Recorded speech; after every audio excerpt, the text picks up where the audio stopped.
Thomas Adamek, Eddie Chambers, and Stevenson all got in the ring yesterday.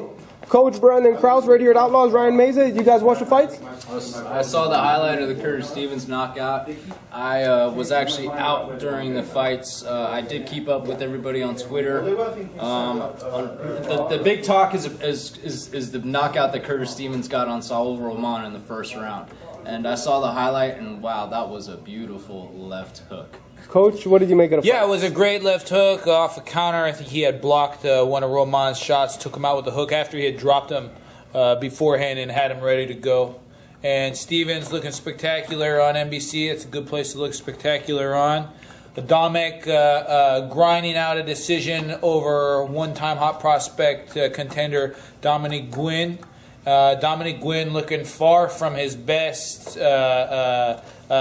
Pretty thick, some extra pounds around his waist, and typical, just didn't work hard enough to win the fight. You know, a guy that you could tell had so much of a gift and natural talent in the beginning of his career, and sprung some good wins, but then just couldn't keep things together.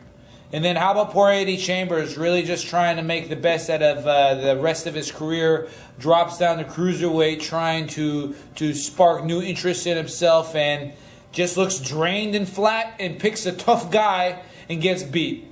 Well, you got to give him credit that he didn't take an easy walk on, because it's easy in boxing to make anyone look like a superstar. If you take the right fights. Well, Eddie's the kind of fighter that'll definitely get in there with anybody, but also Eddie for a long time was looking for a fight after the adamek fight, and he did have to heal his shoulder injury as well too. But it's also it might have also been a case to where he went down in weight, he hasn't been active, and it just kind of caught up with him in that sense for that particular fight. Maybe he is better off at heavyweight. Most of his career has been in heavyweight. Maybe he's more comfortable at that weight possibly.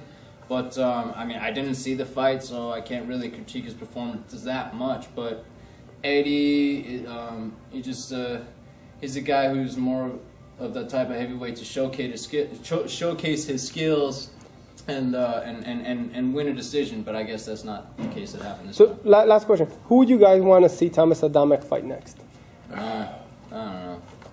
Tough, because he can't beat the Klitschko's. No. He can't hang with the super-sized heavyweights of today. So he's going to have to stay in that kind of contender status and look for small-ish type of guys to fight and be successful against. I know Areola and Seth Mitchell are set to do it. September 6th, Fantasy Springs Casino, right here.